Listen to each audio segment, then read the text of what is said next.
How about the rest of sports, Pete? What do you got? Well, let's go to the United Football League, John, the UFL. I think it's kind of interesting, and you know why? It kicks off on the 28th. The season begins again, and I got to give The Rock some credit because when you look at spring football leagues, most of them have been okay at best, not very great with their numbers and all the rest of it. But ever since this merger of the XFL and the USFL, things are starting to come together. And I will say this, too. They've got some very quality players. They got some high-quality coaches. Bob Stoops is down there in Arlington. You got Skip Holtz down there in Birmingham. You've got some great ones. Anthony Becht has been an unbelievable – he's a friend of mine. He and I worked at NBC Sports together for a while. He's done a great job coaching for St. Louis as well, John. But this kicks off the 28th. June 14th is when they got the championship game. There's only 8 teams in the league. But maybe that's a good thing. I don't know. Some of these leagues, they want to have more. Some want to have less. You're going to play how many games and all the rest of it. But I will say this. So Fox owns 50%. The Rock, along with Redbird Capital, owns the other 50%, and The Rock's wife. But here's some of the numbers, John. TV viewership growth. They went up 34% last year for the UFL. And the championship game was up also 23%. They had 1.5 million people watching the championship game. So for the people who want to flush this down the toilet, I think you got to realize this actually is a pretty damn good league. They've done a lot of things right. The NFL, hell, I'm not saying it's good or bad, but the NFL actually reached out and grabbed some of the things that the UFL were doing to bring over to the NFL. Well, I didn't like what they did. It was the kickoff, which I think is the stupidest thing ever. But it looks like, John, they're going to probably alter that this year. But you got to give the UFL a little bit of credit. They've gone out there. They've changed a few things. It's not exactly the NFL rules. And for that, I give them a lot of credit. And in some cases, I think they've done a really good job with it. So I don't know about you, but I think it's, you're always kind of hankering some football.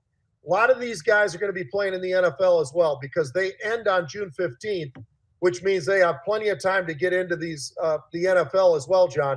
It's almost like a little bit of a producer for the NFL now. So could be pretty interesting. And I don't know. Are you interested in it? Are you going to watch some of these games, do you think?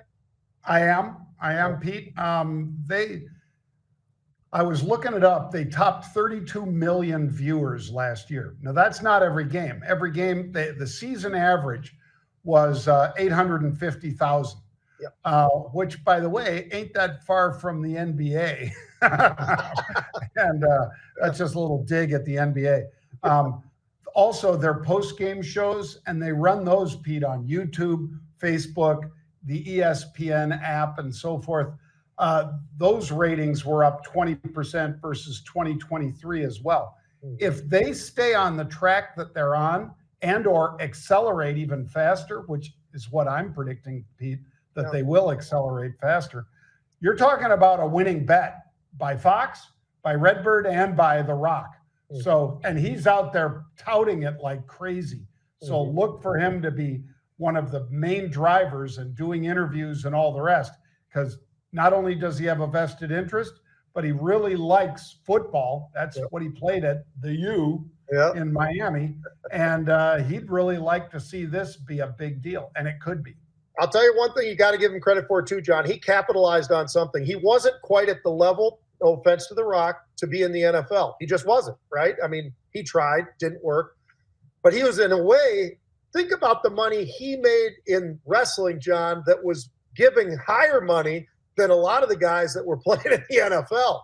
So it was actually a stroke of luck for him to not be in the NFL and be in the WWE and make the kinds of money that he made. And let's be honest, I mean, building a huge foundation of money that just got bigger and bigger and bigger, a little like a guy like Bill Goldberg and some of these other guys. You know, I mean, honestly, these guys are – the money that they made in wrestling probably dwarfs what they would have at the time been making in the NFL. So NFL money is getting a lot different, as we all know. Speaking of the NFL, John, the New York Giants have made a hell of a lot of moves that are pretty interesting.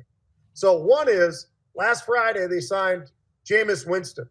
Now, do I think he's a great quarterback? I absolutely do not. Is he a quality guy who could be great in the locker room and step in under an injury situation? I think so. He's only 31 years old. He's got a little bit more fuel in the tank. He's got 154 touchdowns against 111 interceptions. That's the problem. He throws too many interceptions, when you consider where he is on the touchdowns. Now, they signed Russell Wilson yesterday, John, who's 36 years old. He clearly will be the starter. Now, Russell has 350 touchdowns against 111 interceptions. Russell is a special player. Whether you like him or hate him, his personality, all the other things, everybody's got their thoughts. But he's a quality quarterback who I think is the right guy to probably be at the helm for the New York Giants. Here's the question for you and I heard Mike Tannenbaum, our friend, was talking about this as well. What do you do in the draft with the third pick? Do you still go for a quarterback, or do you slide over and say, well, we got the quarterback, maybe now we can get whomever is there, because you got a lot of them there at that point? I'm going to say this. You still take a quarterback. If it's Shedeur Sanders, that's who you've got. I think you take him, and here's why. Let him sit for a year underneath a couple of veterans who are out there. They've got a little bit of gray beard going and all the rest of it. He can learn from them. He's not going to get the crap kicked out of him, John. He can save that for Jameis and for Russell to get the crap kicked out of him. That offensive line didn't exactly light it up last year.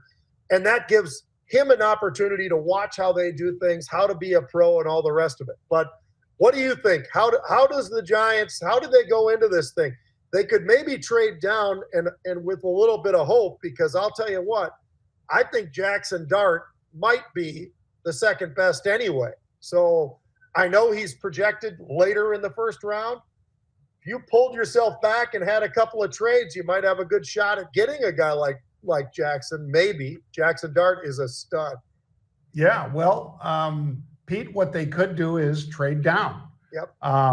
They might be able to trade down, especially if somebody else is really desperate to get either Shedeur or Travis Hunter. They could trade down maybe a couple spots and get a Dart, and maybe, depending how it goes, still get Travis or Shedeur.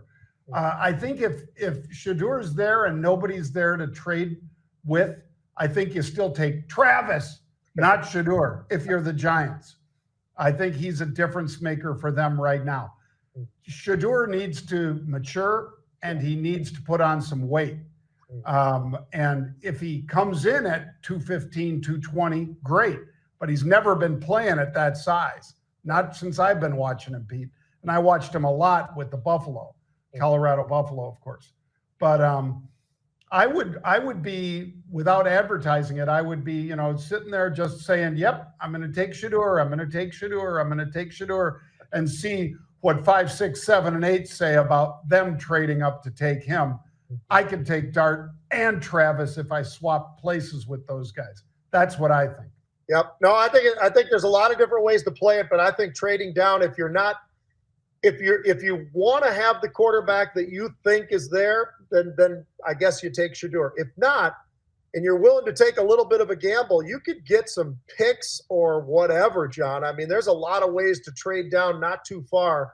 In that top 5, top 10, there's always a lot of wiggle room for a lot of potentially like a first this year, a first next year, or whatever it might be, right? And so from that perspective, that's where the GM makes his money, right? I mean, that's why you pay your GM what you pay him, is to make the right decisions, not the wrong decisions, but risky decisions as well. And I think this one makes sense to me, along with you, that I would probably go the route of going down. And if Shedeur happens to go before I get him, like I said, I like Jackson Dart almost as equally as much, maybe even better, because the kid is special, and he's just as special, I think, as Shedeur. So could get pretty interesting for them. Well, and I'll leave you guys with this one, Pete. So last week I made that horrible pick actually it was this week. It was Monday, I think. I took the Lakers down there playing at the Magic. Today we've got Phoenix getting 4.5 at home against the Celtics. Do you think the Celtics blow them out at home, Pete? I'm thinking no. This is a close game, and I like Phoenix getting the points. So that's my pick for tonight, Pete. That'll be a tonight game in the NBA. I like that pick a lot, John, although I might be on the other side of that pick. You like Boston, right? You know, when I watch Boston play, these guys, they are so damn good. It's like every guy that you see there, you just go, wow, these guys, you know, there's a reason why these guys have had a really great run for a few years now. They're still very young. They still got an ungodly amount of talent out there. And you know what? There's a lot of excitement in Boston about what they can do and the playoffs and everything else. I might be on the other side of that one with you, against you. So we'll see how that one goes. But travel is a big deal. And you know what? I don't know enough about Boston this year, John. I don't know how much those guys do the quote-unquote load management. I hope it's not much, if at all. But if they do, is this one of those where they sit? I don't know. So I'd have to explore that a little bit more. But I'll take Boston just because it's Boston and they seem like they're just on a roll, man. All right. Well, we'll give you guys an update tomorrow on Sports with Pete and John. Thanks for joining us today, folks, for the Rebels Edge. Remember, register for that cash flow summit tomorrow at the market close, 4 p.m. Eastern time. Just go on over and click on that. And Pete and I will be back tomorrow at 1 p.m. with the Rebels Edge to remind you to register. We'll see you tomorrow, folks.